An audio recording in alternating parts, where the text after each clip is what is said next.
सांगून त्या ठिकाणी सोनाराला काय करू लागला निर्वाण माणिक मोठी भेल त्या ठिकाणी सोनारा संतीला घेतला होता आपल्या समोर ठेवलं होतं त्या वेळेला काय केलं देवा त्या सोन्याला त्या वेळेला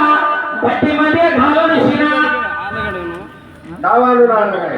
ताळाचा मालिकेला गोळा तयार करायचा आणि त्याला भरवून सोन्याची शिणी आणि रुपयाचा दांडू तयार करायचा असं त्या ठिकाणी तयार करू लागला भगवंता विचार केल्यामुळे भेळाचा त्या ठिकाणाला तयार करत असताना काय झालं देवा काय प्रकार झाला होता